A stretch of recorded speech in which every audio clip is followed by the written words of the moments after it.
बिस्मिल्लाहिर्रहमानिर्रहीम, अस्सलाम वालेकुम। प्रीवियस लेक्चर में हम लोगों ने एक्रूअल्स एंड प्री पेमेंट्स के कॉन्सेप्ट्स को देखा और अपने नोट्स में से हम लोगों ने फर्स्ट 5 क्वेश्चंस को सॉल्व कर दिया था। नेक्स्ट 5 क्वेश्चन आप लोगों के पास होम असाइनमेंट्स के तौर पर मौजूद थे। आई होप कि आप सब बच्चों ने ये वाले क्वेश्चन सॉल्व कर लिए होंगे। अच्छा, तो आज के लिए हमारा जो न्यू चैप्टर है वो है हमारे पास बैड एंड डाउटफुल डेट्स। अच्छा बेटा, इन कॉन्सेप्ट्स के साथ साथ ना अकाउंटिंग के कुछ डिफरेंट कॉन्सेप्ट्स हैं जिनको हम लोग फॉलो कर रहे होते हैं। जिसमें एक कॉन्सेप्ट हमारे पास आ जाता है प्रूडेंस से रिलेटेड। प्रूडेंस कॉन्सेप्ट हमारे पास होता रहता है कि आप लोगों ने अपने एसेट्स को ओवरस्टेट नहीं करना, लायबिलिटीज को अंडरस्टेट नहीं करना। इसी तरह से आप लोगों ने अपनी इनकम्स को ओवरस्टेट नहीं करना और अपने एक्सपेंसेस को अंडरस्टेट नहीं करना। ऑल राइट, ये हमारे पास होता रहता है प्रूडेंस कॉन्सेप्ट। इस कॉन्सेप्ट को बेस बनाकर हम लोग बैड एंड डाउटफुल डेट्स को पढ़ते हैं। इसी तरह प्रीवियस चैप्टर में आप लोगों ने पढ़ा था एक्रूवल्स एंड प्री पेमेंट्स। वो हमारे अकाउंटिंग के कॉन्सेप्ट मैचिंग को फॉलो कर रहा होता है कि आप लोगों के पास जो इनकम होनी चाहिए, एक्सपेंसेस उसके साथ मैच करने चाहिए। अब देखें, ऐसा हो जाता है कि एक्सपेंसेस मुझे स्टार्ट में करने पड़ जाते हैं, इनकम बाद में जनरेट हो रही होती है या बाद में मिल रही होती है। एक्रूवल्स एंड प्री पेमेंट्स हमें बताते हैं कि अगर आप लोग करंट ईयर की इनकम ले रहे हैं तो एक्सपेंसेस भी करंट ईयर के लें, चाहे आपने पे किए हुए हों या आप लोगों ने पे ना किया हुआ, इस बात से कोई गर्ज नहीं है। लेकिन सपोज कि अगर रेंट आपका बनता है फर्स्ट ईयर में 6 मंथ्स का और आपने पे किया हुआ है 1 साल का, तो आप लोग 1 साल का नहीं चार्ज करोगे, आप 6 मंथ्स का चार्ज करेंगे। सेम केस विद इंश्योरेंस, कि अगर आप लोगों ने कोई एनुअल इंश्योरेंस पे की हुई है और उसका कुछ पीरियड नेक्स्ट ईयर को भी जाता है, तो आप नेक्स्ट ईयर को नेक्स्ट ईयर में जाके चार्ज करो और करंट ईयर में सिर्फ करंट ईयर का पोर्शन जाके चार्ज करें। इसी तरह अगर कोई प्री पेमेंट्स है, देखिए अगर आप ऐसा नहीं करते हैं ना, तो आप अपने प्रॉफिट्स को या तो ओवरस्टेट कर देंगे या अंडरस्टेट कर देंगे। मतलब ये एक फ्रॉडुलेंट एक्टिविटी है। ऐसा हो सकता है कि आप अपने आप को टैक्सेस से बचाने के लिए अपने प्रॉफिट्स को अंडरस्टेट कर दें। किस तरह से? कि अपनी सारी प्रीपेमेंट्स को इस साल का एक्सपेंस रिकॉर्ड कर दो, तो आप लोगों के सारे एक्सपेंसेस इंक्रीज हो जाने हैं। एक्सपेंसेस के इंक्रीज होने से प्रॉफिट कम हो जाएगा। तो इस वजह से मैचिंग कॉन्सेप्ट को फॉलो किया जाता है कि जिस टाइम पीरियड में इनकम रिकॉर्ड हो रही है उससे रेलिवेंट जो हमारे एक्सपेंसेस हैं वो उसी टाइम पीरियड में रिकॉर्ड होने चाहिए।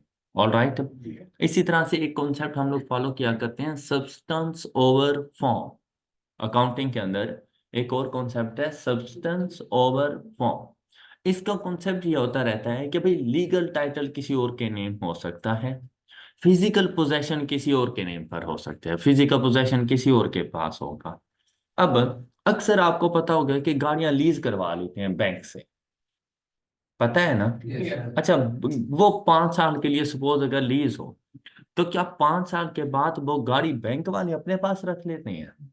नहीं, हमारी अपनी बन जाती है ना। अच्छा, इस सिचुएशन में जितने अरसे के लिए लीज चलती है, हालांकि अब फिजिकल पोजेशन हमारे पास होता है लेकिन डॉक्यूमेंट्स बैंक वालों के नाम पर होती हैं, तो क्या हम लोग कहें कि ये बैंक वालों का एसेट है या हमारा एसेट है? हमारा एसेट है। इसे कहा जाता है सब्सटेंस ओवर फॉर्म, कि बेसिकली जिसके नाम पर डॉक्यूमेंट्स होते हैं वो एसेट उसी का होता है, लेकिन कहीं कहीं पर हमें फिजिकल उसकी पोजेशन को भी देखना पड़ता है कि फिजिकली ये एसिड किसका है। और इसी के अगर उलट देखें कि भाई अगर मेरा ड्राइवर मेरी गाड़ी लेकर चला जाए, तो क्या वो ड्राइवर की गाड़ी है? नहीं, मेरी गाड़ी है, वो ड्राइवर क्लेम नहीं कर सकता। तो आप लोगों ने जब भी अपनी फाइनेंशियल स्टेटमेंट्स बनानी होती हैं, वहां पर एसेट्स के लिए सब्सटेंस ओवर फॉर्म के कॉन्सेप्ट को जरूर चेक किया जाता है कि हमारे पास में भी ऐसी कोई गाड़ियां वगैरह मौजूद हों जो लीज पर हों, तो हमें वो बात भी डिस्क्लोज करनी पड़ती है कि ये हैं हमारे पास लेकिन लीज पर हैं, इतने टाइम पीरियड के लिए हैं और ये terms and condition. All right. अच्छा, अब हम लोग चलते हैं बैड एंड डाउटफुल डेट की तरफ। बेटा, छोटे छोटे से कॉन्सेप्ट्स हैं हमारी अकाउंटिंग में, और यही छोटे छोटे कॉन्सेप्ट मिलकर हमारे फाइनल अकाउंट का एक ह्यूज सा क्वेश्चन बना देते हैं, और यही छोटे छोटे कॉन्सेप्ट्स मिलकर हमारी अकाउंटिंग को पास करा देते हैं। मतलब आप ये देखो कि पर चैप्टर आप अगर इसकी वेटेज देखना चाहो तो 3 MCQs हैं। अगर आप लोग पर चैप्टर ऑन एवरेज वैसे देखो तो 3 से 4 MCQs हर चैप्टर के मिलेंगे। और फाइनल अकाउंट आप लोगों ने खुद भी सॉल्व करके देख लिया, इंशाल्लाह नेक्स्ट लेक्चर भी हमारा फाइनल अकाउंट के ऊपर ही होगा। कि आप लोगों ने देखा कि फाइनल अकाउंट में ईच एंड एवरीथिंग पूछी जा रही होती है। अब आप लोग जब नेक्स्ट करने जाओगे फाइनल अकाउंट, वहां पर हम लोग इन्वेंट्री को भी डिस्कस करेंगे कि इन्वेंट्री में अगर कोई चेंज आ गया तो फिर कैसे करना है। पीरियोडिक मेथड से तो हम लोग फाइनल अकाउंट कर रहे थे, अगर परपेचुअल हो तो कैसे करना है, हम इंशाल्लाह उसको भी डिस्कस करेंगे। लेकिन जहां पर अब आप लोगों ने अपना सारा फोकस अपने रिसीवेबल्स पर रखना है। देखिए भाई, क्रेडिटर्स के ऊपर बैड डेट का कॉन्सेप्ट नहीं आता। मतलब मैं क्या उनसे ये कहूं कि मैंने अपने सप्लायर के 5,000 रुपये देने और मेरी इंटेंशन है कि मैं नहीं दूंगा, लेके दिखा दे, तो क्या मैं अपनी लाइबिलिटी को खत्म कर दूं, क्योंकि मेरी तो नियत ही नहीं है देने वाली। तो प्रूडेंस कॉन्सेप्ट ने यही तो कहा था कि भाई लाइबिलिटीज को अंडरस्टेट नहीं करना। ऑल राइट, लाइबिलिटी जो है आपकी नियत आपके साथ, लेकिन आपने रिकॉर्ड करनी है। और एसिड्स के लिए उन्होंने कहा कि एसिड को ओवरस्टे नहीं करना। अब मैंने कहा कि मेरे जो रिसीवेबल्स हैं वो 10,000 के हैं। उन्होंने कहा एक मरतबा फिर तसल्ली कर लो, क्या वाकई 10,000 हैं।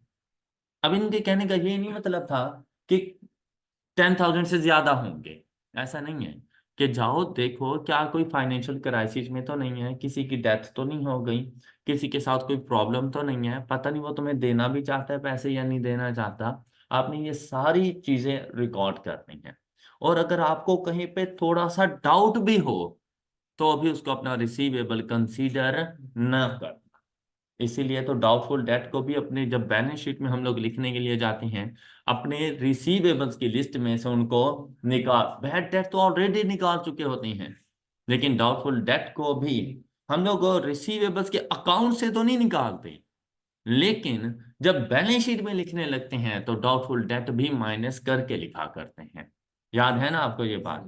अच्छा, अब क्या करना है, जहां पर आप लोगों ने जो कॉन्सेप्ट्स हैं इसके, आप लोगों ने द वन एंड ओनली अपने आप को ना, मैंने आपसे पहले भी कहा था कि शॉर्ट फॉर्म में रखना है। आप लोगों ने सारे कॉन्सेप्ट्स एक ही जगह पे मर्ज हो जाते हैं। सबसे पहली चीज कि आपको क्वेश्चन में जो रिसीवेबल्स गिवन होंगे उनमें एडजस्टमेंट्स की जरूरत पड़ जाती है। कभी कभी ऐसा होता है कि उन रिसीवेबल्स को भी एडजस्ट करने की जरूरत होती है। तो सबसे पहला काम आपने अपने रिसीवेबल्स को एडजस्ट करना है। ऑल राइट, दूसरी बात ये है कि मैं यहाँ पे ना एक छोटा सा ट्रायल बैलेंस बना के आपको समझाऊं।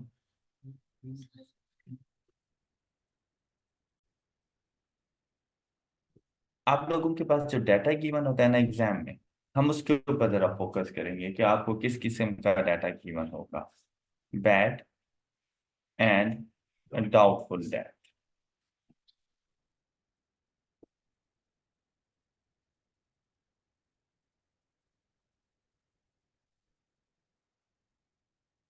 अच्छा, अब इसमें देखिए, अगर हम लोग हमारे इन एमसीक्यूज भी इसी के साथ साथ सॉल्व हो जाएंगे, और जो फाइनल अकाउंट में हमारी एडजस्ट होती है ना, तो वो भी हमारी इंशाल्लाह कंप्लीट हो जानी है। अब हमें ना एक ट्रायल बैलेंस गिवन होता है।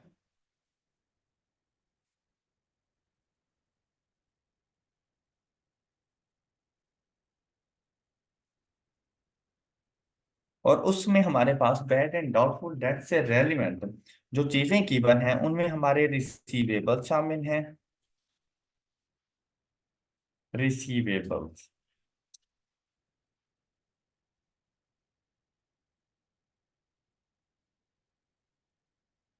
अच्छा, कोई भी मतलब हम लोग अमाउंट सपोज कर लेते हैं, डेबिट नेचर होते हैं तो डेबिट कॉलम में लिखा जाता है इनको। इसी के साथ आपको मिलेगा प्रोविजन।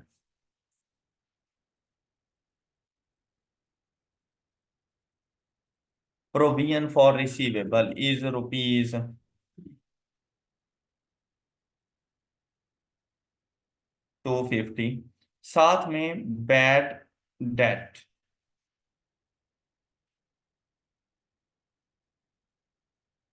ये अपनी तरफ से ना हम लोग ना कुछ सपोज अमाउंट ले रहे हैं, और सपोज के 500। अच्छा, फिर आ जाती है एडजस्टमेंट्स। आपको रिसीवेबल्स के बारे में बताया जाता है कि इन रिसीवेबल्स में कौन कौन शामिल है, किस किस्म का है। खासतौर पर एडजस्टमेंट्स में प्रोविजन का रेट बताया जाता है कि आपने इसके ऊपर प्रोविजन क्या चार्ज करनी है। प्रोविजन की कैलकुलेशंस के हमारे पास दो मेथड्स हुआ करते हैं, एक होता है एज एनालिसिस, और दूसरा हमारे पास हुआ करता है स्पेसिफिक डेटर्स के मुताबिक लेके चलना उसको। ओके। एक एज एनालिसिस, दूसरा हमारे पास आता है हम लोगों ने अपने डेटर्स का एनालिसिस करना होता है, और उसमें ना मेजर डेटर का एनालिसिस हमारे पास आ जाता है, उसे कहा जाता है debt review method. Age analysis and debt review method. अच्छा, आपको ना एडिशनल इंफॉर्मेशन में कुछ ना कुछ बता दिया जाता है। The provision is charge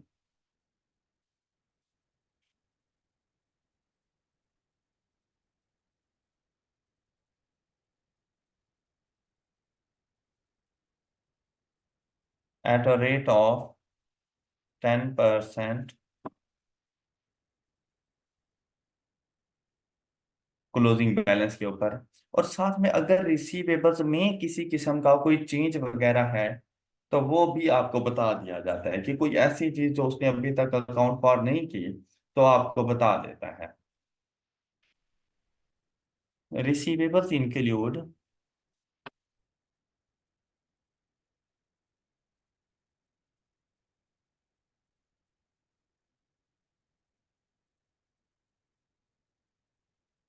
a debt of rupees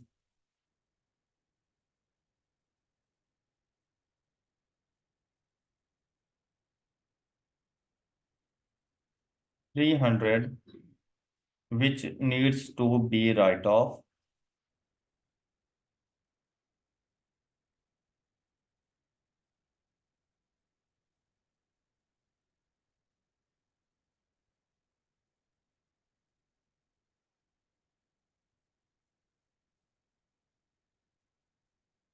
इसी में नेक्स्ट पॉइंट हमारे पास आ जाएगा। Mister A obs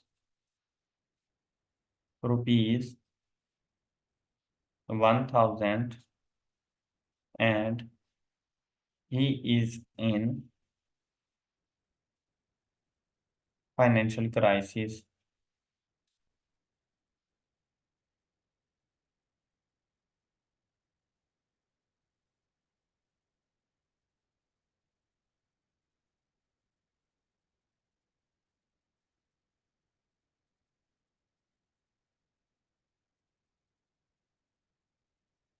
and expect to recover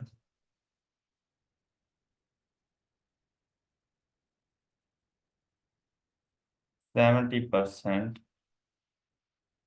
of the debt.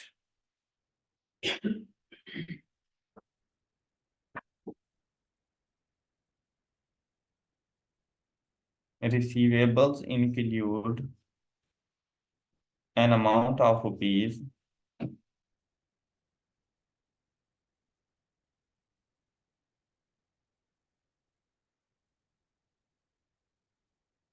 150 which is recovered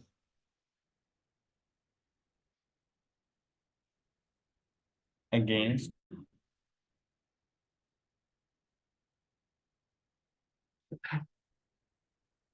a debt written off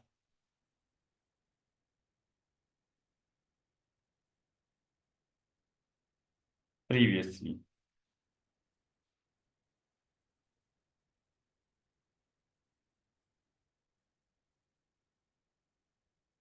An amount of rupees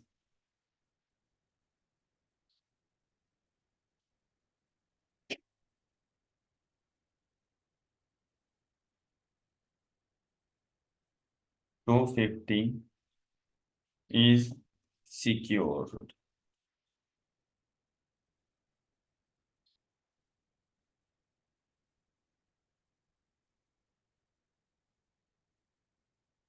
मैं कोई ना कोई pledge वगैरह इस किस्म के कोई डॉक्यूमेंट्स के अगेंस्ट ये जो अमाउंट है ना वो हमारे पास सिक्योर है, बल्कि इसको 2500 कर दो, तो ये अमाउंट हमारे पास सिक्योर है।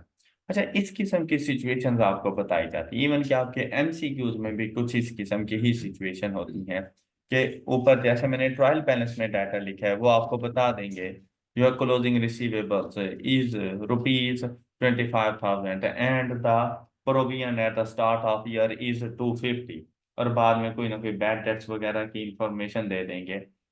यहाँ पर ट्रायल बैलेंस में एक बात का हमेशा ख्याल रखना कि जो इंफॉर्मेशन ट्रायल बैलेंस में गिवन है वो एडजस्टेड है, आपको वो एडजस्ट करने की जरूरत नहीं है। मींस दैट कि अगर आपके पास बैड डेट ट्रायल बैलेंस में नजर आ रहा है ना, तो वो आपने अपने रिसीवेबल्स में से डिडक्ट नहीं करना, वो ऑलरेडी डिडक्टेड है। ऑलराइट। और जो एडजस्टमेंट एडिशनल इंफॉर्मेशन में आपको किसी किस्म की कोई इंफॉर्मेशन नजर आए वो एडजस्ट करने की जरूरत है, वो एडजस्टेड नहीं है, इसलिए आपको अलग से बताया गया है। ये बात समझ आ गई आप लोगों को? अब देखिए, मैंने आपको दो बैड डेट बताए, एक वो जो ट्रायल बैलेंस में है, वो ट्रायल बैलेंस वाला बैड डेट सिंपली आपके एक्सपेंसेस का पार्ट बन जाएगा, इसके अलावा कुछ भी नहीं। ऑलराइट। और जो मैंने आपको एडिशनल इंफॉर्मेशन में बताया है कि कोई बैड डेट की अमाउंट है हमारे पास, वो आपने एडजस्ट करनी है, अपने रिसीवेबल्स को कम भी करना है और साथ में एक्सपेंस के तौर पर भी उसको लेकर जाना है। ऑलराइट। अब जब भी आप लोगों ने सॉल्यूशन बनाना हो, आपका सबसे पहला काम होता है एडजस्टेड रिसीवेबल्स। आप लोगों ने सबसे पहले अपने रिसीवेबल्स को एडजस्ट करना होगा। उसके लिए आप चाहें तो अपने पास एक अकाउंट बना सकते हैं, अदरवाइज जब परफेक्शन आ जाती है तो उसके बाद हमें अकाउंट्स की जरूरत नहीं पड़ती। हम लोगों को पता होता है कि ये मेरे रिसीवेबल्स हैं, उसमें से ये मैंने प्लस करना है, ये माइनस करना है, और ये मेरे एडजस्टेड रिसीवेबल्स हैं। आपने यहां पर अपने पास सबसे पहले एडजस्टेड रिसीवेबल्स का अकाउंट बनाया, इसमें आप लोग अपना अनएडजस्टेड बैलेंस सबसे पहले लिखा करो। मतलब जो आप लोगों का क्लोजिंग बैलेंस है उसको अभी एडजस्ट होने की जरूरत है, अब सबसे पहले वो अपने पास लिखो। देखो, डेबिट नेचर होता है रिसीवेबल्स, आपने अपने उस बैलेंस को डेबिट साइड पर ही लिखना है, इवन के वो क्लोजिंग बैलेंस है आपका इस साल का।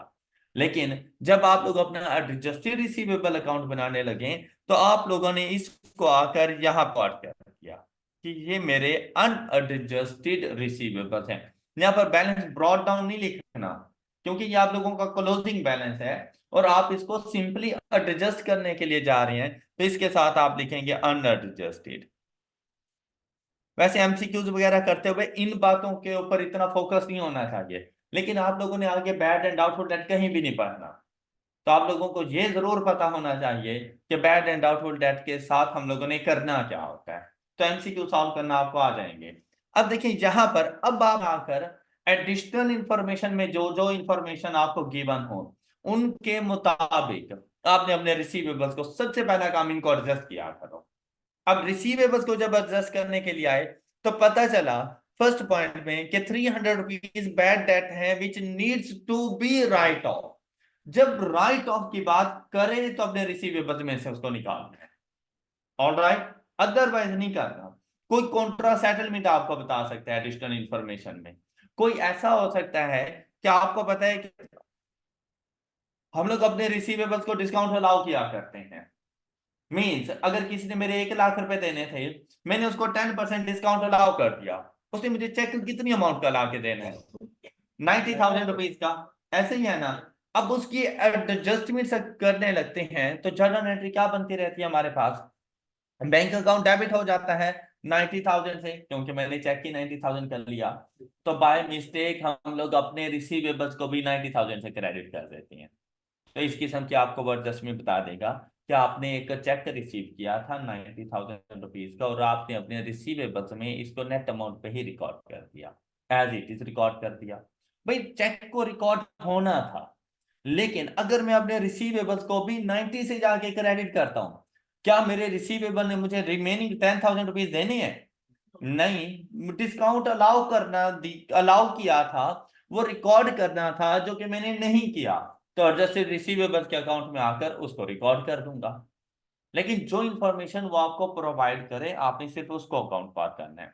अब यहां पर हम लोग आए तो ये मेरे पास बैड डेट आ गए, तो बैड डेट रिसीवेबल्स को डिक्रीज करते हैं, एम आई राइट?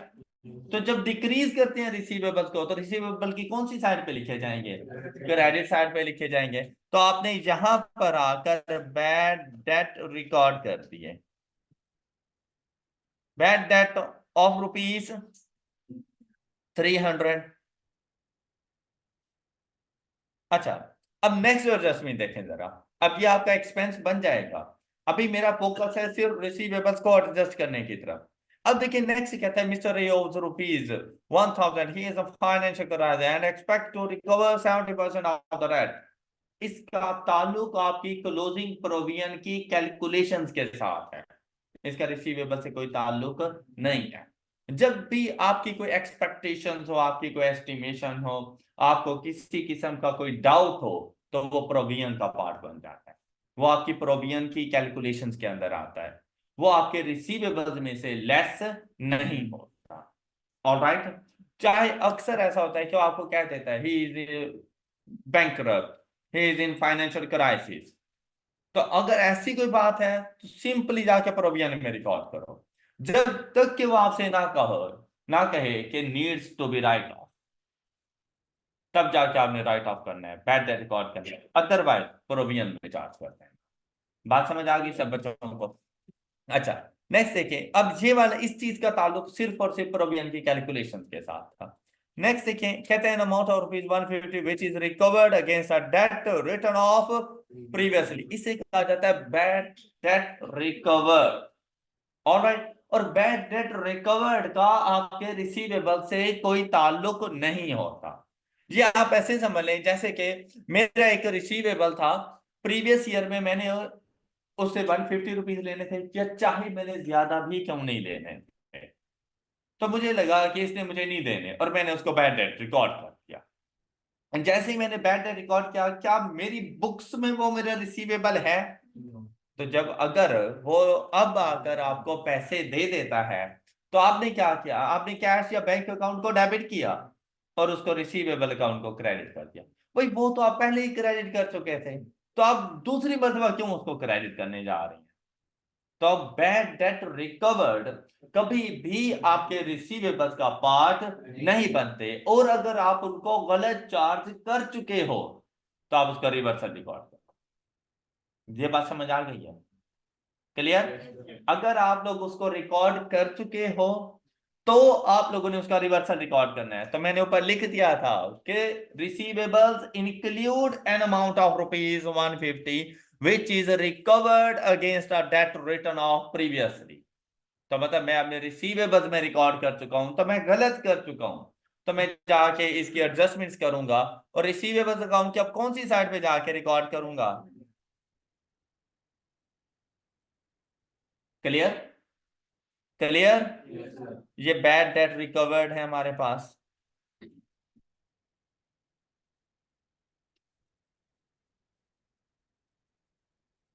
तो बैड डेट रिकवर्ड अगर रिसीवेबल में नहीं आते हैं तो कहां जाते हैं? प्रोविजंस के अकाउंट में लेकर जाओ या बैड डेट के अकाउंट में लेकर जाओ। और बेसिकली प्रोविजन के अकाउंट में नहीं जाते, बैड डेट के अकाउंट में जाते हैं। ऑलराइट? अच्छा, तो इसके साथ हम लोग इसीलिए बैड, इसके लिए दो ऑप्शन थे ना, एक तो आप बैड डेट रिकवरी इनकम के तौर पे इसको रिकॉर्ड करो, या जहां पर आपके रिसीवेबल्स गए थे वहीं पे चार्ज करो। तो रिसीवेबल आपके बैड डेट अकाउंट में गए थे, तो जब वहां से रिकवर हो गए हैं तो बैड डेट अकाउंट ही आप लोगों का क्रेडिट हुआ करता है। ये बात क्लियर हो गई सब बच्चों को? बैड डेट अकाउंट कर, जब आपसे जर्नल एंट्री पूछ ली जाए बैड डेट रिकवर्ड की, तो आपने कहना है कि बैंक की या cash account debit and bad debt account credit. Okay, clear हो गई बात? इनकम के तौर पे इसको रिकॉर्ड नहीं करना, इसको आप लोगों ने रिडक्शन इन एक्सपेंसेस के तौर पे जाके रिकॉर्ड कर देंगे। राइट? नेक्स्ट देखें। अच्छा, नेक्स्ट अमाउंट है हमारे पास, an amount of ₹2500 is secured इसका हमारे रिसीवेबल से कोई ताल्लुक नहीं है, इसका प्रोविजन से ताल्लुक है कि भाई ये सिक्योर्ड है, ये 100% हमें रिकवर होनी है, तो इसके ऊपर किसी किस्म की प्रोविजन चार्ज करने की जरूरत नहीं। तो अब आप लोगों ने क्या करना है, आपने अपने इन रिसीवेबल्स को जाके एडजस्ट कर लेना है। ऑलराइट, और देखें आपके पास अब एडजस्टेड बैलेंस क्या आएगा।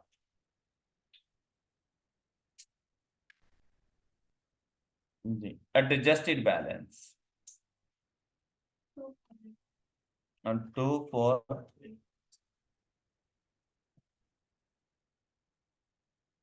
क्या आपको यहां तक की बात समझ आ गई?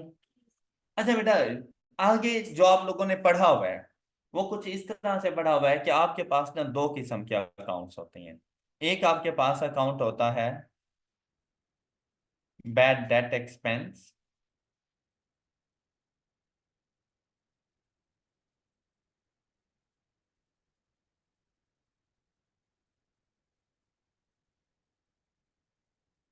बैड डेट एक्सपेंस में सबसे पहले तो आपने लेकर आ जाना है अपने ट्रायल बैलेंस में से, देखें कितने रुपीस आ रही हैं, 500। तो ये 500 कौन सी साइड पर आएंगे, डेबिट साइड पर। 500 आपके पास आ गई ट्रायल बैलेंस से। उसके बाद एडजस्टमेंट में से भी एक बैड डेट हो गया था, कितनी अमाउंट का, 300। ये आप लोगों ने रिसीवेबल लिया, ये भी आपने आके रिकॉर्ड कर दिया। फिर जो बैड डेट रिकवर्ड हुए आप लोगों को, आप वो जाके रिकॉर्ड किया आप लोगों ने। और ये बैड डेट रिकवर्ड कितनी अमाउंट के हैं आपके पास, और ये भी आपके पास। अब यहां पर रिसीवेबल लिखेंगे, वैसे बेसिकली बैंक या कैश आया करता है, लेकिन वो हम लोगों ने पहले ही रिकॉर्ड कर दी थी, ये हमारे पास करेक्शन ऑफ एरर है। तो अब यहां पर हम लोगों ने अपने रिसीवेबल अकाउंट को डेबिट किया और बैड डेट एक्सपेंस अकाउंट को क्रेडिट किया। ये बात क्लियर हो गई? अच्छा, नेक्स्ट हम लोग बनाया करते हैं इसके साथ प्रोविजन अकाउंट।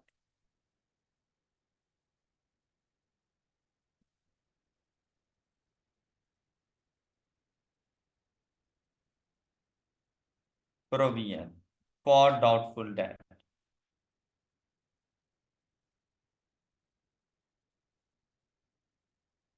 जी, प्रोविजन हमारा हमेशा याद रखिएगा कि ये हमारे पास कॉन्ट्रा एसिड अकाउंट होता है। कॉन्ट्रा एसिड अकाउंट, तो ये रिसीवेबल्स का कॉन्ट्रा एसिड अकाउंट है। तो रिसीवेबल की नेचर डेबिट, तो प्रोविजन अकाउंट की नेचर क्रेडिट। जहां पर आपका ओपनिंग आएगा, जो भी ओपनिंग गिवन हो आपने यहां पर अपने पास ओपनिंग रिकॉर्ड कर दिया। उसके बाद इस क्लोजिंग की आप लोगों ने कैलकुलेशन करनी होती है, वर्किंग नोट्स में जाकर।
साले आपा की तो होस्ट हैं सारे हेलो। होने यार।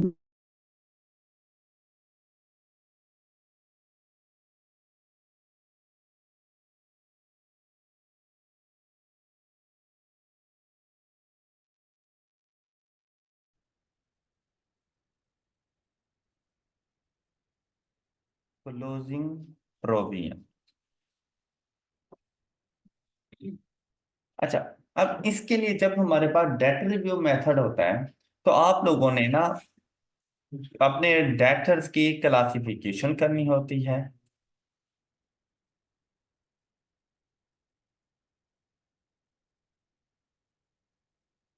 क्लासिफिकेशन, क्या आपने उनको आइडेंटिफाई करना है, गुड, स्पेसिफिक और जर्नल।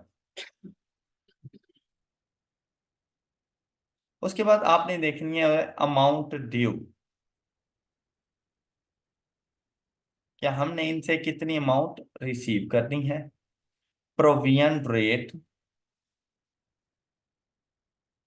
And provision amount.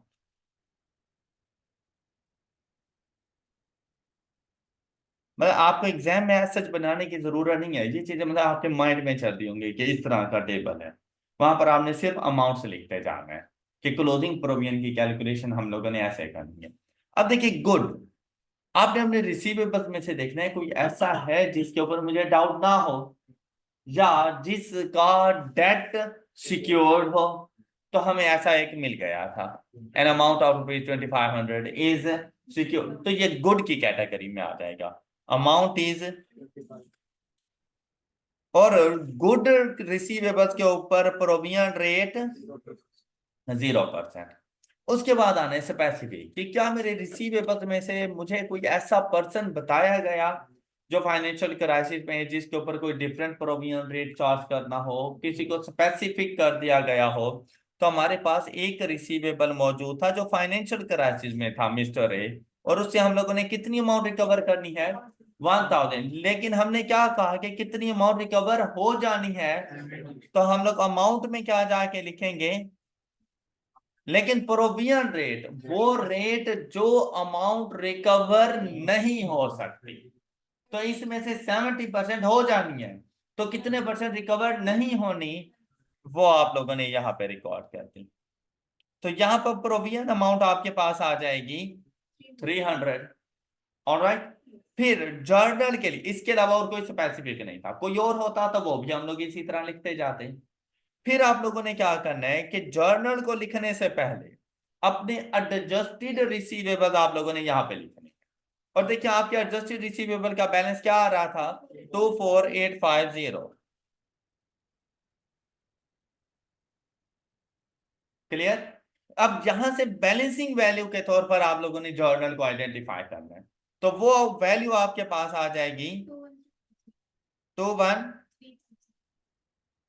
और इसके ऊपर जर्नल प्रोविजन रेट 10% आप लोगों ने चार्ज कर दिया।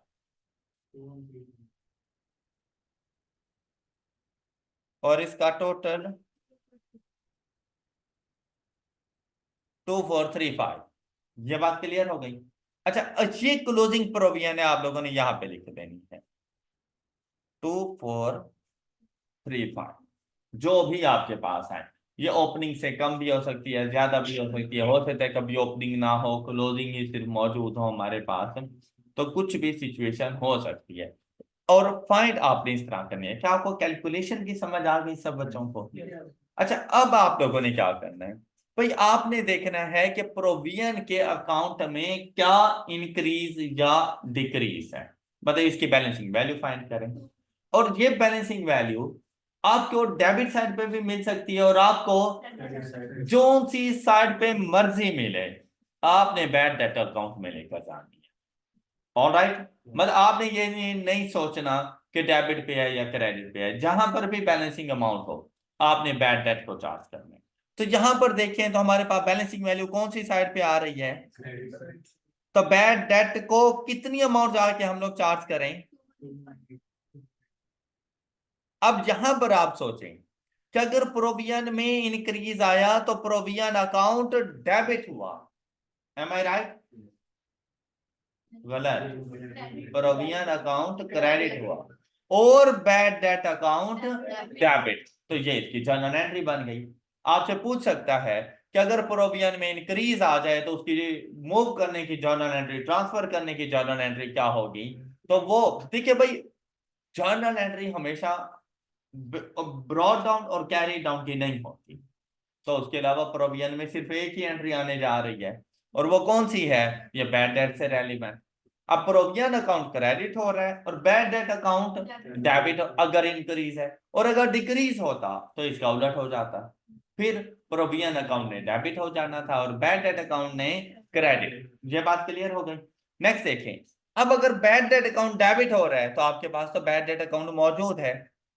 अब बैड डेट अकाउंट में जाकर लिख दें 2185 प्रोविजन से आपके पास आया, और यहां से बैलेंसिंग अमाउंट फाइंड करें जो कि मोस्टली बैड डेट अकाउंट की क्रेडिट साइड पर होगी। बैलेंसिंग अमाउंट मोस्टली ऐसा होगा, लेकिन जरूरी नहीं कि हमेशा ऐसा हो। ये बैलेंसिंग अमाउंट आपको बैड डेट अकाउंट की डेबिट साइड पर भी मिल सकती है, लेकिन जी आपने ट्रांसफर कहां पे करनी है? प्रॉफिट और लॉस अकाउंट को। और देखिए क्या अमाउंट आपके पास आ जाएगी, तो 8। अब यहां पे देखिए तो ये जर्नल एंट्री क्या बन रही है? प्रॉफिट और loss account debit and bad debt expense account.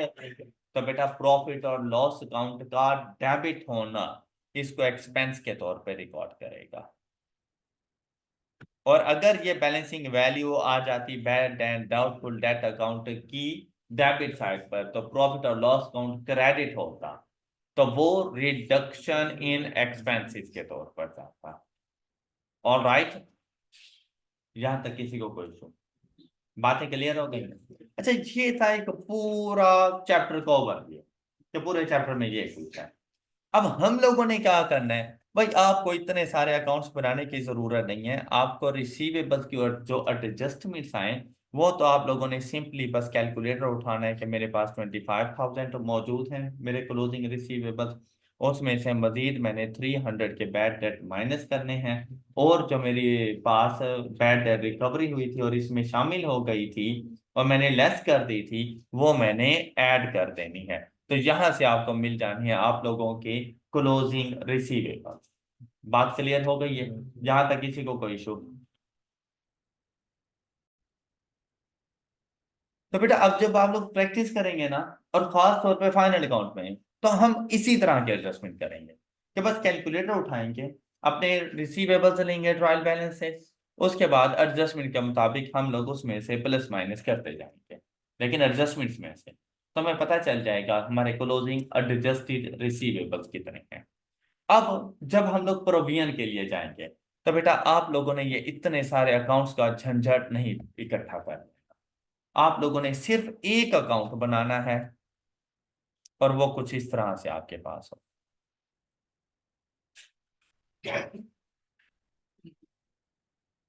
और इस अकाउंट को नाम देना है provision for bad and doubtful debt. आपने सिर्फ ये एक ही अकाउंट बनाना है, आप अलग अलग नहीं जाइएगा। अच्छा भाई, कोई मुश्किल चीज नहीं है। देखो आज इसको अच्छे से समझ लोगे ना, बाद में आपका टाइम भी सेव होगा और आपकी कैलकुलेशन भी बिल्कुल ठीक ठीक होगी। तो आपको दो जगहों पे घूमने की कोई जरूरत नहीं है। अब आपने क्या करना है भाई, प्रोविजन है यहां पर ओपनिंग और यहां पर इसका क्लोजिंग। Alright, alright.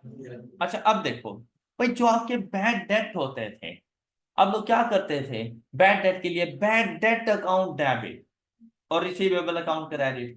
भाई आप बैड डेट को ना डेबिट करो, जितने भी आपके बैड डेट्स हैं आप प्रोविजन में लेकर आ जाओ।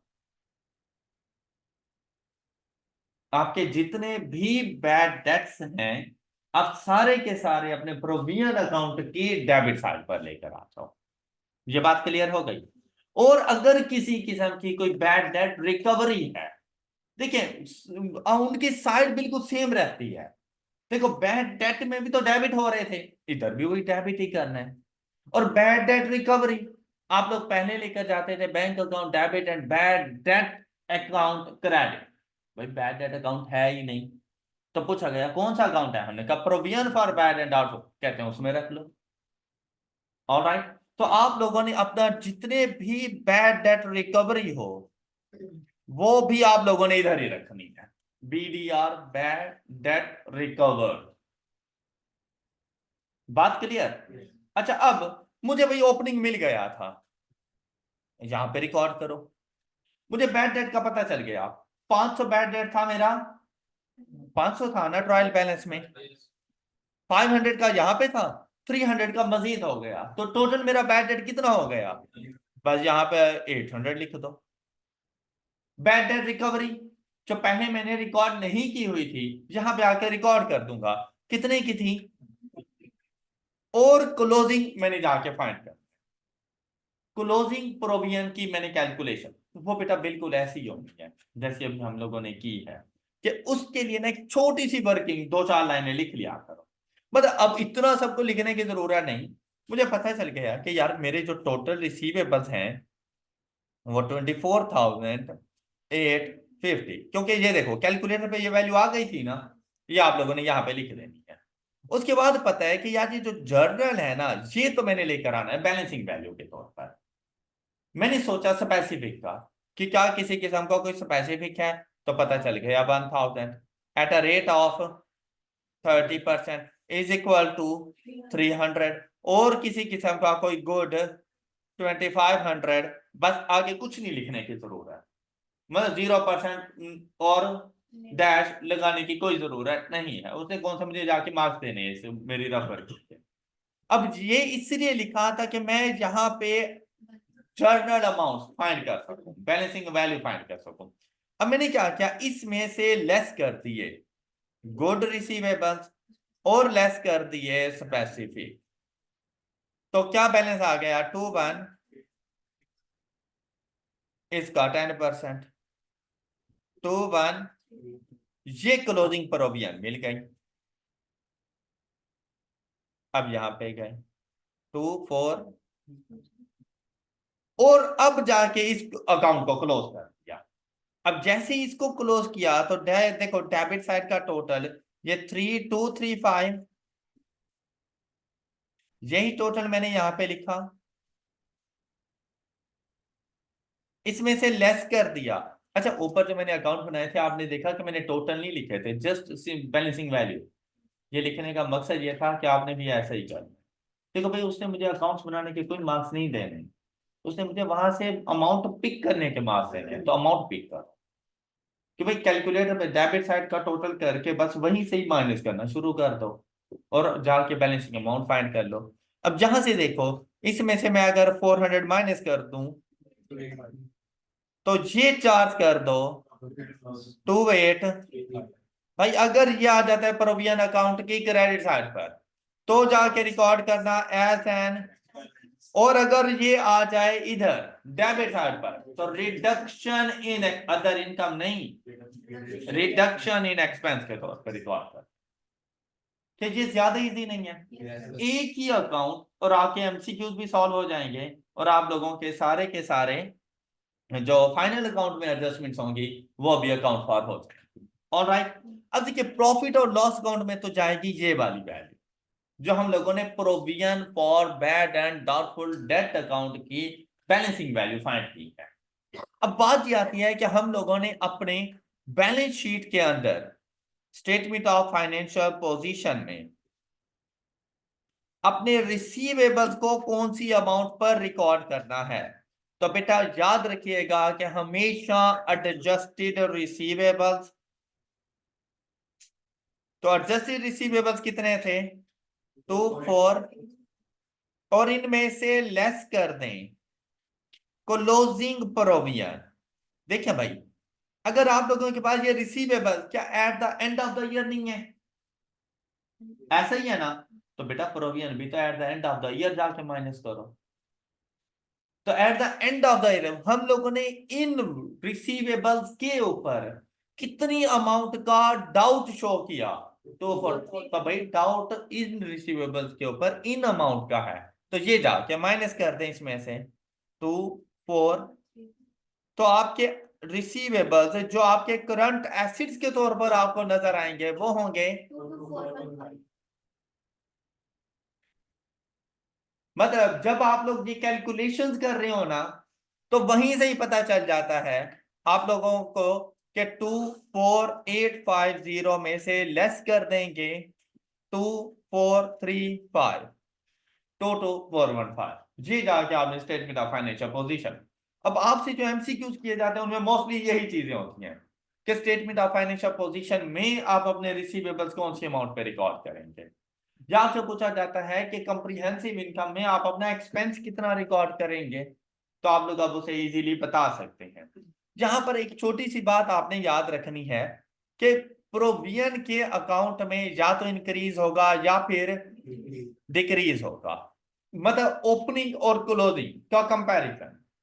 तो हमेशा याद रखना कि इंक्रीज इन प्रोविजन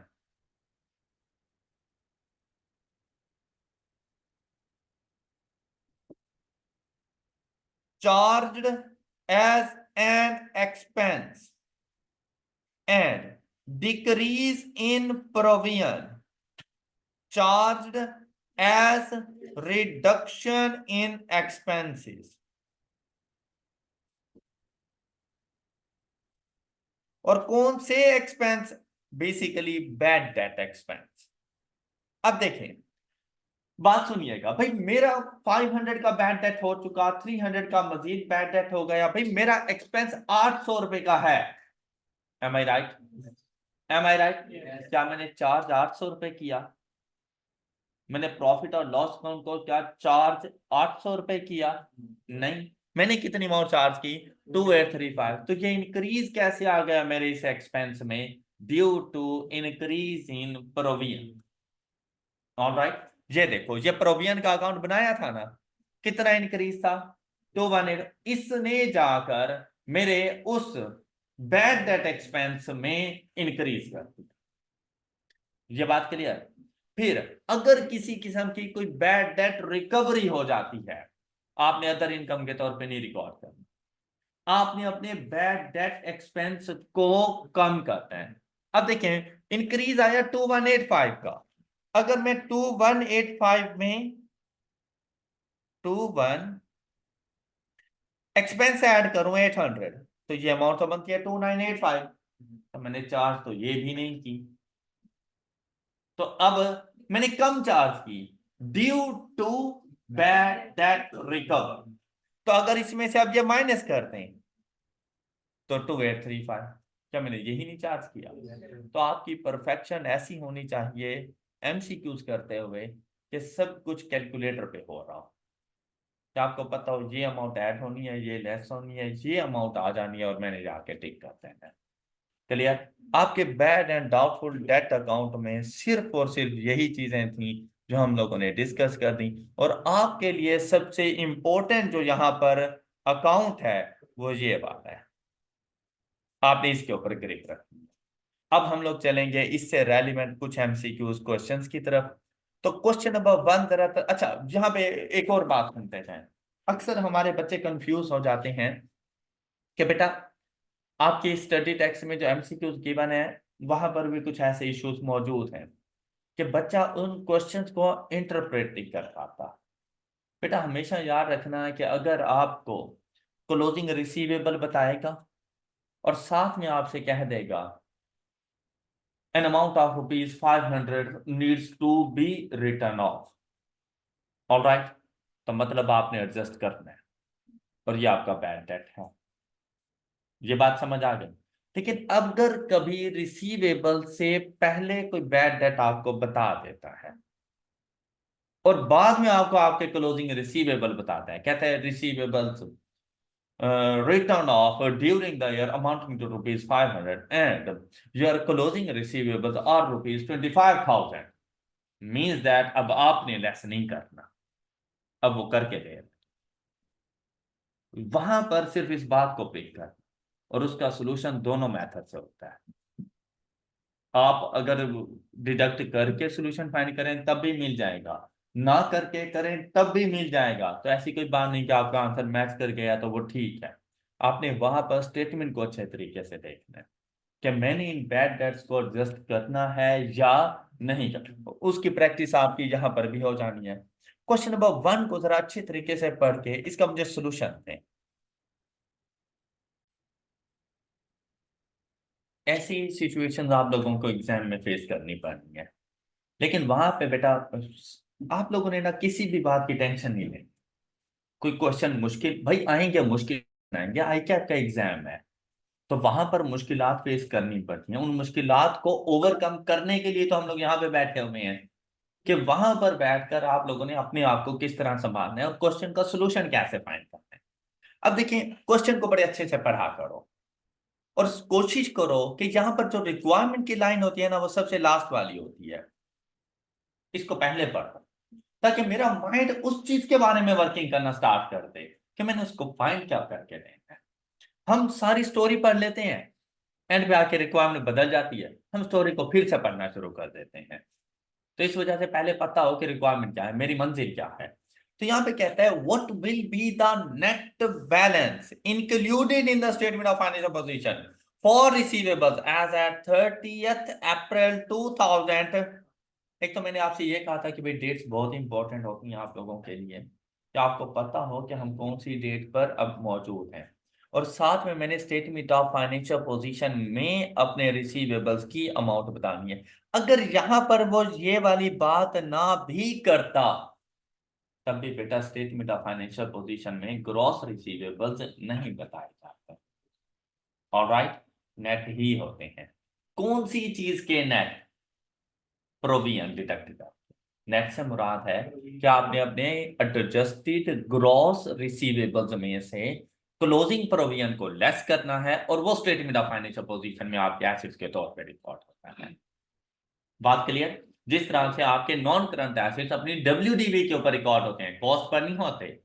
हाँ, कॉस्ट माइनस एक्यूमुलेटेड डेप्रिसिएशन, वो तो हमारी कैलकुलेशन का एक मेथड है, बस रिकॉर्ड तो WDV पे करना है। जहां पर भी अगर आप ये कहें कि सर अभी तो आपने जाकर पहले ग्रॉस रिसीवेबल रिकॉर्ड किए थे, फिर प्रोविजन, फिर नेट, तो बेटा वो नेट फाइंड करने का मेरा मेथड था, लेकिन मैंने रिकॉर्ड नेट पर ही किया है। Okay okay. अच्छा, अब देखें यहां पर 30th अप्रैल 2005, मतलब same date, had a receivable balance of rupees, closing receivable मुझे मिल गए। फिर and an allowance for receivable of rupees. अच्छा बेटा, अलाउंस हमेशा ओपनिंग बताया जाता है, अलाउंस क्लोजिंग नहीं बताया जाता, ये बात याद रखना। जब वो आपको खुद अलाउंस बता रहे हैं ना, तो वो आपको अलाउंस हमेशा ओपनिंग बताता है, अगर साइलेंट है तो। बात क्लियर हो गई? नेक्स्ट देखें, following a review of receivables mister A wishes to write off. जब भी अपनी कोई ख्वाहिश का इजहार करता है, मतलब वो उसकी ख्वाहिश आपने पूरी करनी है, उसकी अभी तक ख्वाहिश ख्वाहिश ही है, मीन्स दैट उसने अभी तक राइट ऑफ नहीं किया, आपने करना है। बात क्लियर? अगर वो अपनी ख्वाहिश पूरी कर चुका होता तो क्या आपसे वो कहता? तो आपने उसकी ख्वाहिश को पूरा। ये वो बातें हैं जो आप लोगों ने एग्जाम में याद रखनी है, कि ऐसी कोई बात आ जाए रिसीवेबल एडजस्ट होंगे। हाँ, हमारी बुक में कुछ ऐसे क्वेश्चन मौजूद हैं जिसमें कहीं पे वो एडजस्ट कर रहा है, कहीं पे नहीं कर रहा, तो बेटा बुक में थोड़ी मिस्टेक्स हैं, हम लोगों ने पढ़ाते हुए ठीक करवा दी थी। लेकिन अगर आप लोगों में से किसी को नहीं मालूम, तो आपने उन क्वेश्चन की वजह से अपने कॉन्सेप्ट्स को खराब नहीं करना। आपने हमेशा यही याद रखना है कि मेरे रिसीवेबल्स में से अगर ऐसी कोई बात करेगा तो मैं अपने बैड डेट्स को जाके एडजस्ट करूंगा। फिर क्या कहते, कितनी अमाउंट से एडजस्ट करूंगा? तो मैंने क्या एक्सपेंस बताना है? नहीं, मैंने तो रिसीवेबल्स की अमाउंट बतानी है। तो मेरा फोकस अब एक्सपेंस पे नहीं है, रिसीवेबल 49 हो गई है। क्या ऐसा नहीं है? अब देखो, अगर मुझे ना पता होता कि मेरी monthly statement of financial position है या कॉम्प्रिहेंसिव इनकम है, मैं तो 1000 को भी रिकॉर्ड करके बैठा होता अपनी रफ वर्किंग पे। लेकिन अब मुझे रफ वर्किंग में कहीं पर 1000 लिखने की जरूरत ही नहीं है, मैंने अपने सिंपली रिसीवेबल्स को एडजस्ट किया और वो मेरे रिसीवेबल्स आ गए 49,000। बात क्लियर हो गई?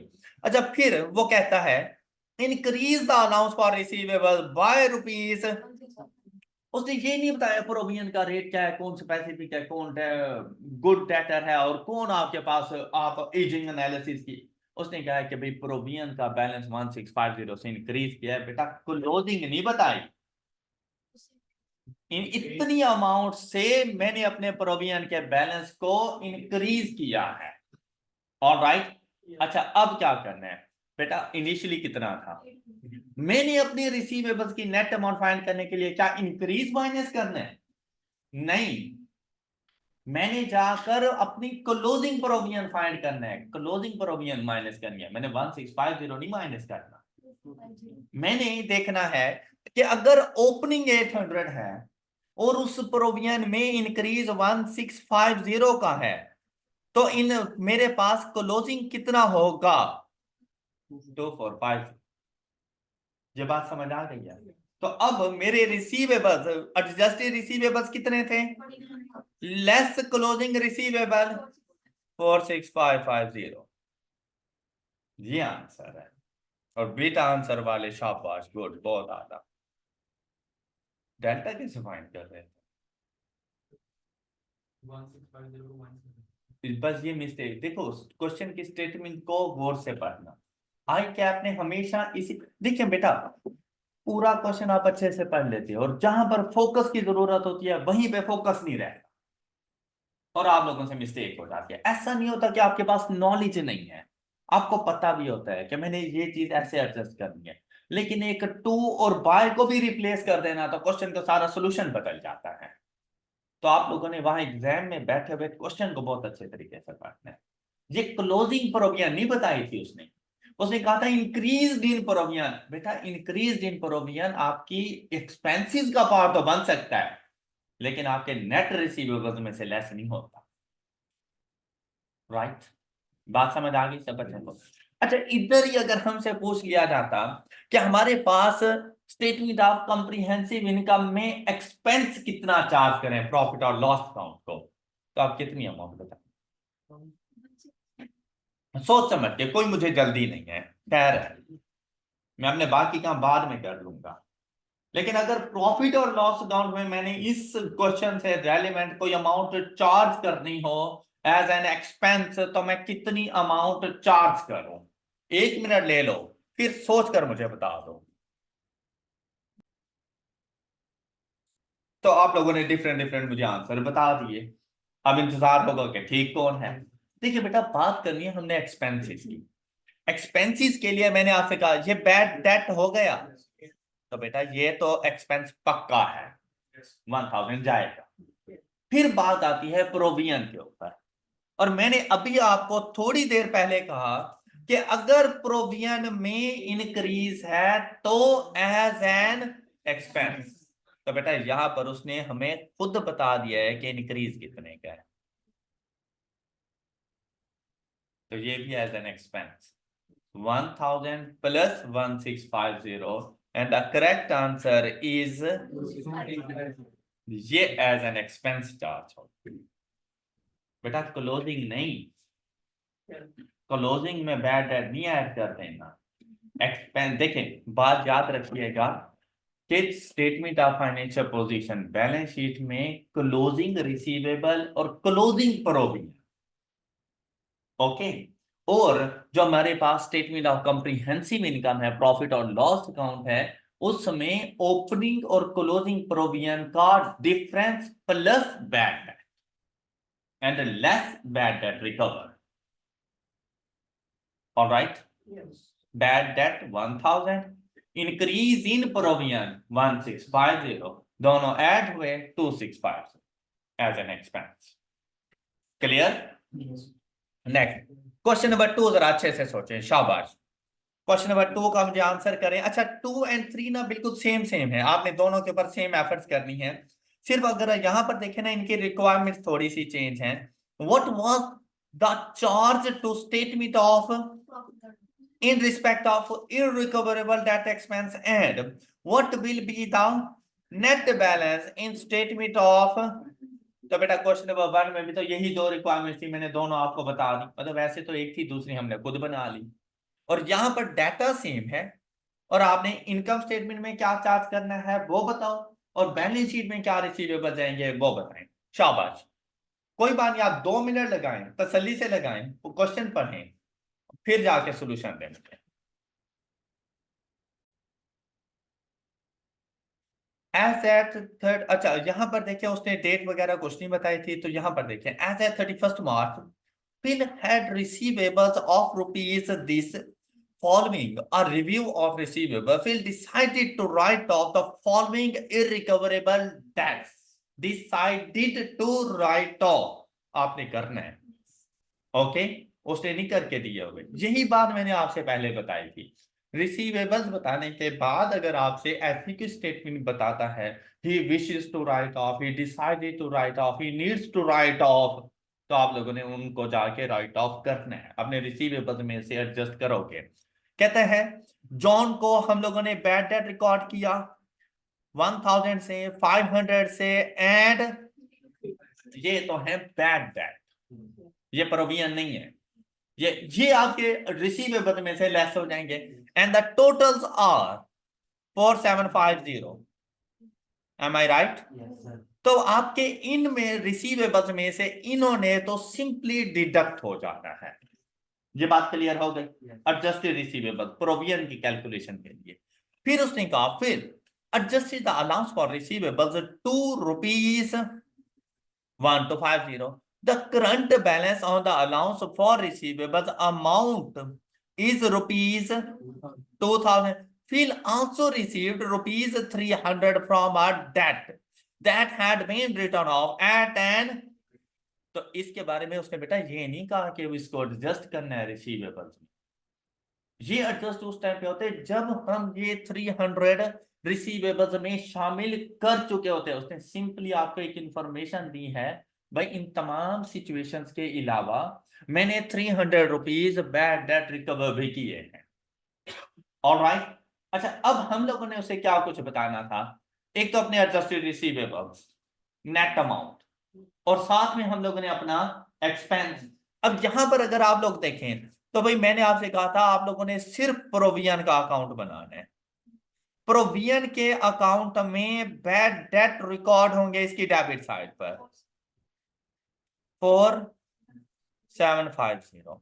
बैड डेट रिकवर्ड रिकॉर्ड होंगे प्रोविजन अकाउंट के क्रेडिट साइड पर 300। आपके एडजस्टेड रिसीवेबल्स कितने आ गए? 82, 500 less 4750 7।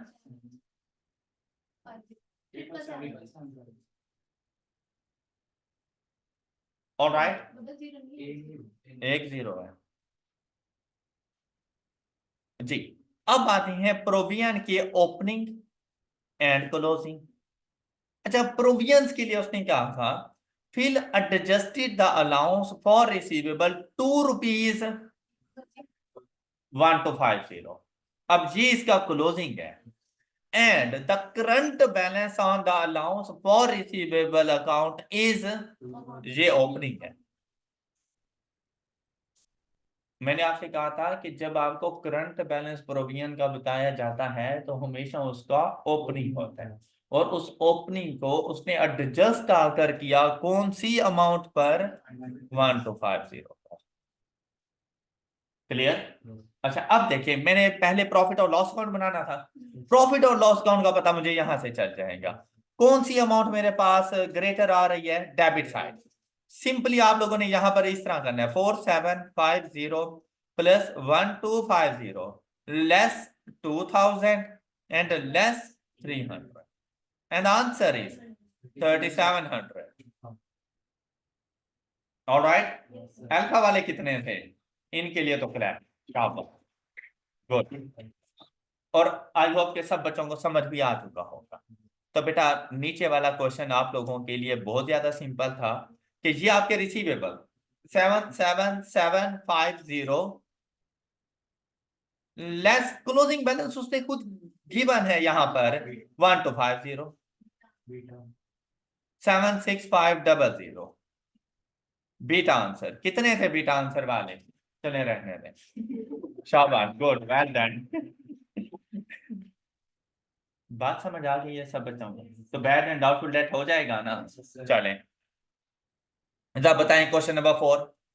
What was the total irrecoverable debt expense for the year? मतलब प्रॉफिट और लॉस अकाउंट में कितनी अमाउंट आएगी? जल्दी से बताएं। यहां पर बेटा आप लोगों का एक्टिव माइंड होना बहुत जरूरी है कि आप चीजों को उस तरह से देखें।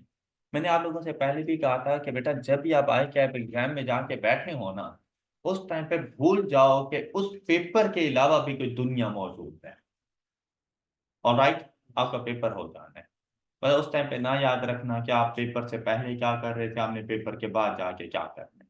उस टाइम पे सिर्फ इतना हो, ये पेपर होगा तो मैंने कुछ और करना है, मतलब सारा फोकस क्वेश्चंस पे होना चाहिए।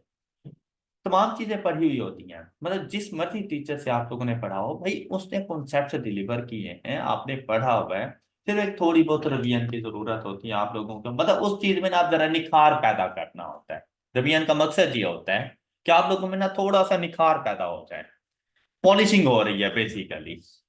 अब यहां पे देखें बेटा, स्टार्ट में उसने कह दिया कि 700 यार मेरे पास अलाउंस है, ओपनिंग प्रोविजन का बैलेंस, किसी को एतराज था? देखिए भाई, जब काफी सारी चीजें आ जाए ना, वहां पर अकाउंट बना लेना बेस्ट ऑप्शन है। क्वेश्चन गलत करने से बेहतर है कि भाई आप अकाउंट बना लें, और इसमें कोई शर्मिंदगी वाली बात नहीं है। क्लियर? अच्छा, अब देखो भाई, आपका अगर कॉन्फिडेंस सपोज आपको लग रहा है कि नहीं कैलकुलेटर पे मैं कहीं मिस्टेक कर जाऊंगा प्लस माइनस की, भाई दूसरे अकाउंट बनाए ना बनाए आप बना लो, आपने क्वेश्चन ठीक करना है। अच्छा बेटा, ये जो प्रोविजन हम लोगों ने अपने पास रिकॉर्ड की है ना, अब उसने हमें बताया कि ये जो मैंने 700 रिकॉर्ड किया था, इसमें से ड्यूरिंग द ईयर 450 बैड हो गया। भाई डाउट पे था, अब वो डाउट खत्म हो गया, ऐसा ही है ना? 700 डाउट पे था, अब वो डाउट खत्म हो गया है, और सर्टेन हो गया है नहीं मिलने वाला, तो जाकर बैड डेट रिकॉर्ड करेंगे। बैड डेट की रिकॉर्डिंग क्या होती है? रिसीवेबल्स अकाउंट को क्रेडिट कर देते हैं, और बैड डेट अकाउंट को, बैड डेट ना हो तो किसको डेबिट? प्रोविजन। बस आप ऐसा समझ लें ये दोनों भाई हैं, प्रोविजन में लेके चले जाओ या बैड डेट में लेके चले जाओ, एक ही बात। लेकिन बेटा ये कैलकुलेशंस के लिए है, जर्नल एंट्री पूछे तो बैड डेट अकाउंट डेबिट और रिसीवेबल अकाउंट, वहां पे प्रोविजन ना लिख देना। ऑलराइट, ये हम लोगों ने एक शॉर्टकट, एक चोर रास्ता ढूंढा हुआ है अपने न्यूमेरिकल को सॉल्व करने का। तो आपने बैड डेट को यहाँ पे रिकॉर्ड कर दिया, कितना? अच्छा, कहते हैं इसमें से 150 आपको रिसीव हो गए। अच्छा मुझे बताओ एक मिनट, आप लोग यहाँ पे कंफ्यूज हो जाते हो, जर्नल एंट्री बताना अमाउंट रिसीव करने के फ्रॉम रिसीवेबल्स, बोलो कैश और बैंक डेबिट रिसीव, बेटा प्रोविजन में आया है, बैड डेट में आया है, तो क्यों रिकॉर्ड करोगे? वो बैड डेट क्यों आया है? क्योंकि उसकी जर्नल एंट्री में डेबिट हो रहा था ये, इसीलिए वो जाके लिखा है। 150 ने नहीं आना। अब मुझे इस डाउट में कोई गर्ज नहीं है अमाउंट रिकवर हुई है या नहीं हुई, या इसमें से कितना डाउट में मजीद जा रहा है, मुझे इस बात की कोई फिक्र नहीं। ये बात समझो, आपको कंफ्यूज करने वाला ये 150 था। तो जर्नल एंट्री सोचो, कहीं पे आपका प्रोविजन या बैड डेट अकाउंट डेबिट या क्रेडिट हुआ, तो आप क्यों लिखोगे उसको? आपको जरूरत ही नहीं है। बैंक अकाउंट भाई अपने रिसीवेबल को जाके जैसे ही ठीक करोगे, क्लोजिंग रिसीवेबल में से कम हो जाएगा वो, जैसा नहीं है? तो आप लोगों ने और कुछ भी नहीं करना था इसका। अब नेक्स्ट अमाउंट देखें, the balance remained unpaid at the end of the year, भाई क्लोजिंग प्रोविजन का पार्ट बन जाएगा वो ऑटोमेटिकली, हमें कुछ नहीं करने की जरूरत। हमें नहीं देखना कि 450 प्लस 150 इज इक्वल टू 600, तो 100 रिमेनिंग है, यहाँ पे आके पहले मैं 100 लिखूं। नहीं यार, क्लोजिंग प्रोविजन में ऑटोमेटिकली आएगा ये, जितना भी हमारे पास बैलेंस होगा। नेक्स्ट देखें, कहता है subsequently a further date of rupees 170 went, लो जी यहाँ पे लेकर तो बच्चा 10 मरतबा बैड डेट हो जाए, यहीं पे जाके रिकॉर्ड करेंगे हम लोग, एक और बैड डेट आ गए हमारे पास। और next, at year end decided that allowance for receivable was required, ये लो जी 340 हमने लिख दिया, ये क्लोजिंग बैलेंस है। अब उसने क्या पूछा, इरिकवरेबल डेट एक्सपेंस आपका कितना, मींस दैट प्रॉफिट और लॉस अकाउंट को कितना चार्ज, कौन सी साइड ग्रेटर हो रही है, डेबिट। तो ये चीज जरूर देखा करो, क्योंकि ये कोई हार्ड एंड फास्ट रूल नहीं है कि हमेशा बैलेंसिंग वैल्यू क्रेडिट साइड पर आएगी। तो ये जरूर देख लेना कि ग्रेटर साइड कौन सी है। तो क्या वैल्यू आ रही है यहां से, तो ये आपका करेक्ट आंसर। ओके, किस किस के थे? शाबाश, बहुत आला, जबरदस्त, गुड। बाकी लोग भी वैसे तालियां बजा सकते थे इनके लिए। सर विद इन ईयर हो, बैड बेटा विद इन ईयर हो, एट द अर्ली स्टेज हो, eight the end of the year हो, हमने अभी रिकॉर्ड ना किया हो, अब हमें बताया जा रहा है और हमने करना है, हमारे प्रोविजन अकाउंट की डेबिट साइड पे आए। ड्यूरिंग द ईयर जितना भी बैड डेट हुआ हमने रिकॉर्ड कर दिया या अभी करना है, प्रोविजन अकाउंट की डेबिट साइड पे जाके लिख, हमारा एक्सपेंस है। ओके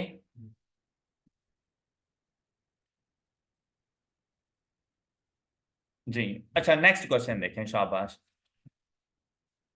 क्वेश्चन नंबर, टोटली हमारे पास 10 क्वेश्चन है, 9 है बल्कि, और ये बेटा मोर देन एनफ है इस कॉन्सेप्ट को सीखने के लिए। आपने अपने टाइम की बेस्ट यूटिलाइजेशन करनी है। ये ना हो कि आप लोग खाम में एक चीज के ऊपर जितनी इंपॉर्टेंस है उतना टाइम दो, और साथ में आप लोगों ने बाकी सब्जेक्ट्स भी करनी है, तो वो भी साथ साथ करते रहें। चलें क्वेश्चन नंबर 5 जरा सॉल्व कीजिएगा जल्दी से। What is the total charge to statement of profit or loss in respect of these items?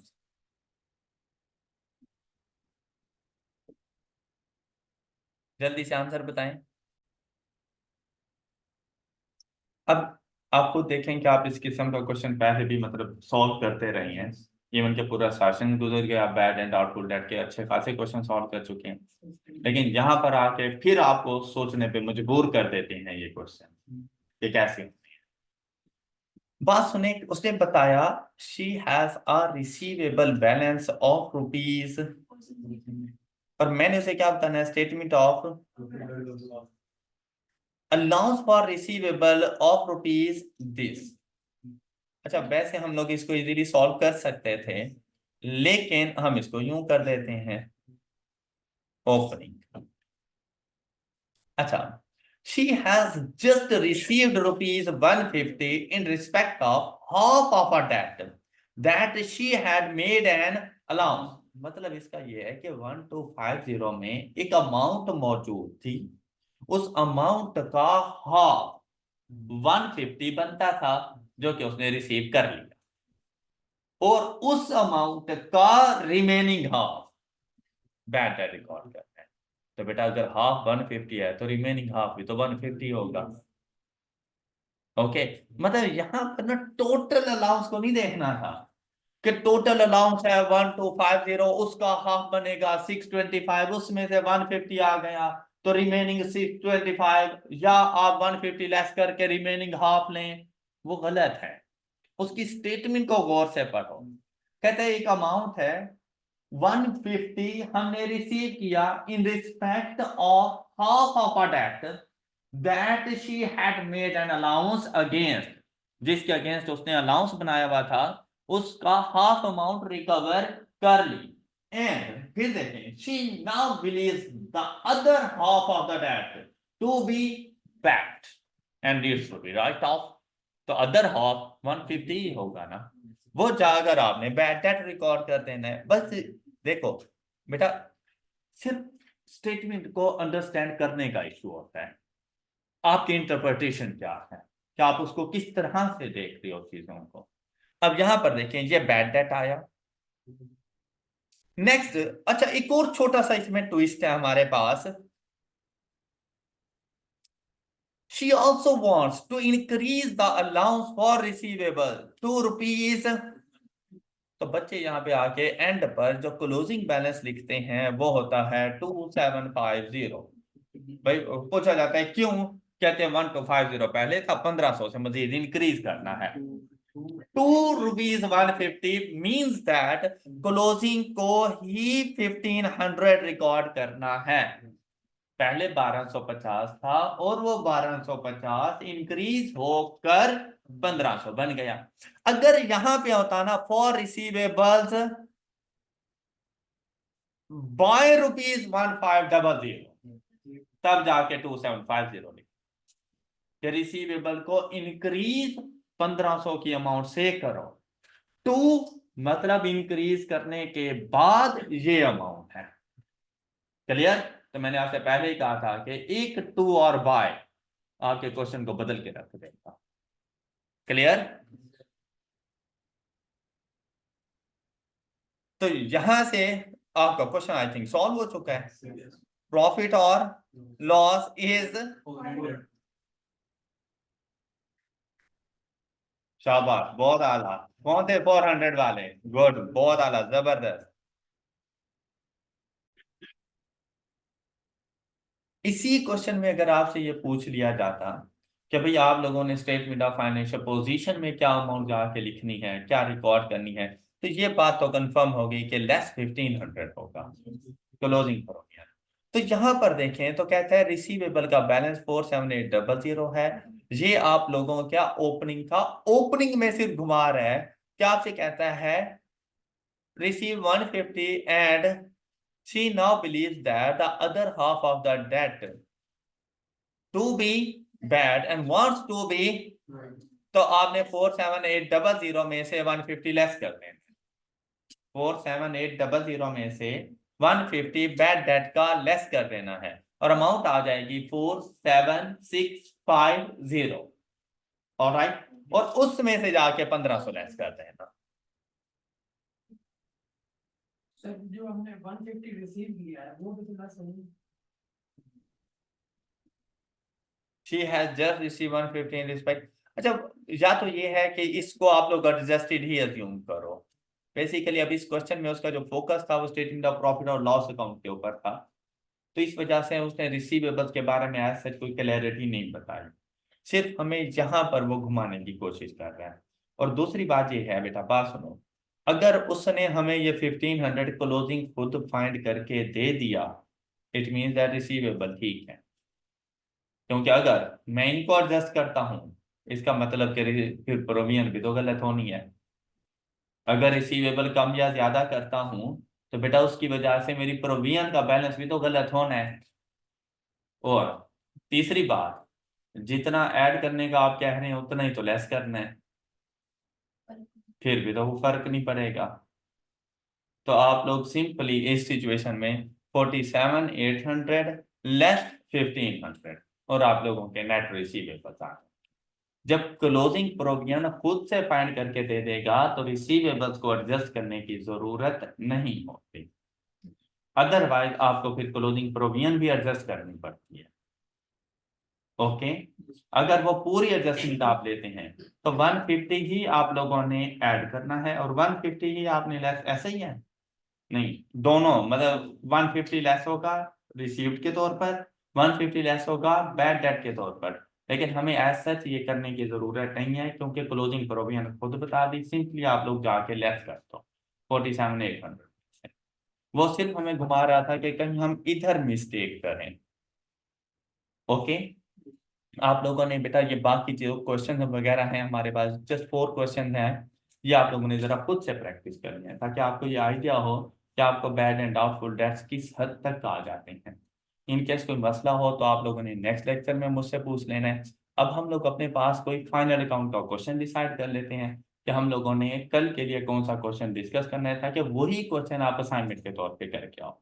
वैसे हम लोगों ने अपनी 4 क्वेश्चन मैंने आपको दिए हुए इन्हीं नोट्स में से, क्वेश्चन नंबर 1 हम लोग सॉल्व कर चुके हैं। अच्छा, अब अगर आप लोग देखें तो आप लोगों ने परपेचुअल की बहुत कम प्रैक्टिस की हुई है, तो मैं ये समझता हूँ कि आने वाले लेक्चर में हम लोग परपेचुअल इन्वेंटरी सिस्टम के मुताबिक अपने फाइनल अकाउंट को कंप्लीट करें। मोस्टली पीरियोडिक होता है लेकिन परपेचुअल भी पूछ लिया जाता है, तो परपेचुअल के मुताबिक भी आपको पता हो कि आप लोगों ने फाइनल अकाउंट को किस तरह से बनाना है। तो परपेचुअल से रेलेवेंट आई थिंक कि मेरे पास क्वेश्चन नंबर 3 होगा, लेट मी चेक। तो बेटा ये मेरे नोट्स में क्वेश्चन नंबर 3, रेनबो लाइट्स, आप लोगों ने ये वाला क्वेश्चन होम असाइनमेंट के तौर पे सॉल्व करना है। और जितना हम लोग कर चुके हैं उसकी साथ साथ जरा रिवीजन करते रहा करें ऑन डेली बेसिस, ताकि एट द एंड जैसे ही मॉक हो आप उसके लिए ऑलरेडी प्रिपेयर हो। मॉक क्या, फिर चाहे आई कैप का एग्जाम ही क्यों ना हो, आप पे टेंशन ना हो कि अभी आपने प्रेपरेशन करनी है या अभी आप लोगों ने बहुत सा पढ़ना है, ऐसी कोई टेंशन नहीं होनी चाहिए।